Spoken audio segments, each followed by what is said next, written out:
बर्फ अभी भी झर रही थी। तेजी से दौड़े जा रहे लड़कों के मुंह से निकली सांस भाप के गुच्छे बना रही थी। ईडन सिनेमा के पास पहुंचते ही मार्टिन ने अपने साथियों से कहा, तुम सब लोग दौड़ते हुए आगे बढ़ो, मैं अभी आया। ईडन सिनेमा के पास तीसरी कक्षा के कुछ छात्र खड़े थे।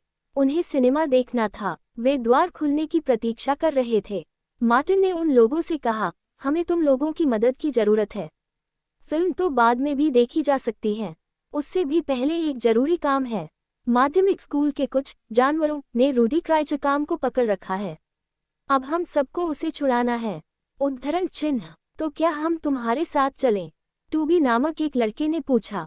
नहीं, तुम सब 15 मिनट के भीतर फोवक्स्ट्रा से पहुंचो। अपने साथ कुछ और लड़के लेते आना।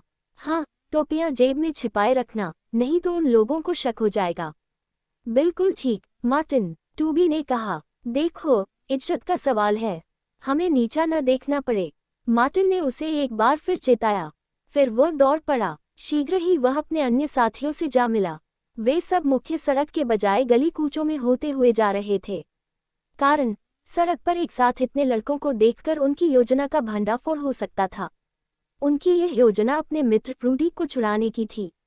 उसे एक दूसरे स्कूल के लड़कों ने एक मकान के तहखाने में बंद कर रखा था। रूडी के पास उन सबकी कापियां भी थीं।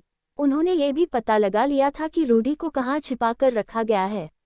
अब वे सब एक साथ अचानक आक्रमण कर उसे छुड़ा लेना चाहते थे। शीघ्र ही वे सब नियत स्थान पर पहुंच गए। अगले कदम पर विचार होने लगा। फ्रैंक नामक एक लड़के ने सुझाव दिया, मैं अग्लैंड के पास शांतिदूत बनकर जाता हूँ, बशर्ते कोई समझौता कर सको। मथियास ने व्यंग्य से कहा, समझौता न भी होगा तो क्या, कम से कम मालूम तो पड़ जाएगा कि उन्होंने रूडी के साथ क्या सलूक किया है। फ्रैंक ने पलटकर कहा। मार्टिन ने फ्रैंक को जाने का इशारा किया और स्वयं दूसरी ओर बढ़ गया। जोर जोर जोर। फ्रैंक ने अग्लैंड के घर के पास पहुंचकर घंटी बजा दी। वह एक इमारत की तीसरी मंजिल पर रहता था। घंटी बजते ही एक महिला ने दरवाजा खोला। वह अग्लैंड की मां थी। मैं आपके बेटे के साथ पढ़ता हूँ, क्या वह घर पर हैं? फ्रैंक ने पूछा। तुम खुद जाकर देख लो, वह रहा उसका कमरा। अग्लैंड की मां ने एक कमरे की ओर संकेत किया। फ्रैंक उस कमरे की ओर बढ़ गया। उसे देखते ही अग्लैंड उछल पड़ा। मैं एक शांतिदूत हूँ, फ्रैंक ने कहा। रूडी को रिहा करने के लिए तुम लोगों की शर्तें क्या हैं? शर्तें? केवल एक शर्त, हमारा झंडा फाड़ने के लिए लिखकर माफी मांगो और रूडी को रिहा करने की प्रार्थना करो। हम इसे नामंजूर कर दे तो हम तुम्हारी कापियां जला देंगे, और भगवान कसम, रूडी को तब तक कैद रखेंगे जब तक उसका एक एक बाल सफेद नहीं हो जाता। फ्रैंक हंस पड़ा, बोला, मैं आखिरी चेतावनी दे रहा हूँ, रूडी को छोड़ दो, हमारी कापियां लौटा दो। नहीं, कभी नहीं। तो हम 10 मिनट में अपने साथी को रिहा कराने के लिए पहुंच रहे हैं। ये सुनते ही अग्लैंड ने एक काला कपड़ा निकाला और खिड़की के बाहर उसे हिलाते हुए जोर से चिल्लाया, हे हया। अग्लैंड के घर से लौटकर फ्रैंक ने अपने सभी साथियों को सारी बातें बता दी। मार्टिन भी तब तक वहां पहुंच गया था। उसने बताया कि रूडी कहाँ है। फिर उसने अपनी योजना बता दी। हम में से आधे लड़के जॉनी के नेतृत्व में सड़क की तरफ से कोठरी पर हमला करेंगे और आधे मेरे साथ चलेंगे। वे सब तैयार हो उठे। तभी पीछे से आवाज आई, ठहरो। सबने चौंक कर पीछे देखा। वहां उनके एक परिचित सज्जन खड़े थे। सबने एक साथ कहा, हेलो। सज्जन ने उन सबको समझाया, देखो, इस तरह लड़ाई झगड़ा करना ठीक नहीं। वे भी काफी लड़के हैं। फिर उन्होंने एक उपाय सुझाया, तुम सब लोग लड़ने के बजाय अपना एक चैंपियन चुन लो। वे भी ऐसा करें। यदि तुम्हारा चैंपियन जीत जाए तो वे बिना शर्त कैदी को लौटा दें। ये योजना दोनों पक्षों को जच गई।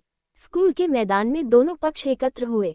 मार्टिन के पक्ष ने मथियास को चुना तो प्रतिपक्ष ने वावेरका नामक लड़के को। द्वंद्व युद्ध शुरू हुआ। लड़के अपने अपने चैंपियन का उत्साह बढ़ाने लगे। काफी देर बाद निर्णय हुआ। मथियास विजयी रहा, लेकिन अब एक नई समस्या उत्पन्न हो गई। अग्लैंड ने बताया कि उसके साथी रूडी को छोड़ने के लिए तैयार नहीं। मार्टिन ने कहा, अग्लैंड, तुम एक अच्छे लड़के हो, अपने साथियों से कह दो कि हम 2 मिनट में हमला करने जा रहे हैं। उद्धरण चिन्ह। अग्लैंड के जाते ही मार्टिन ने अपने साथियों को रणनीति समझा दी।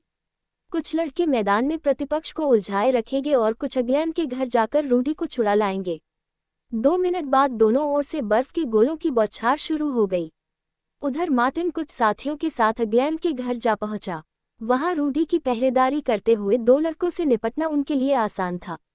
उन्होंने रूडी को छुड़ाकर उस पर पहरा देने वाले दोनों लड़कों को उसी रस्सी से बांध दिया। इधर मथियास के नेतृत्व में लड़कों ने अगलैंड की पार्टी को पराजित कर दिया।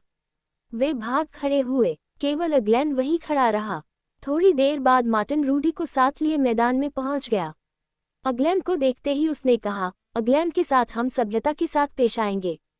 यह अपने दूसरे साथियों के समान डरपोक नहीं। अगलैंड, तुम जाओ। उद्धरण चिन्ह। एक पराजित योद्धा की तरह अगलैंड सिर झुकाए चला गया। इधर लड़कों ने जोर से नारा लगाया, हे है।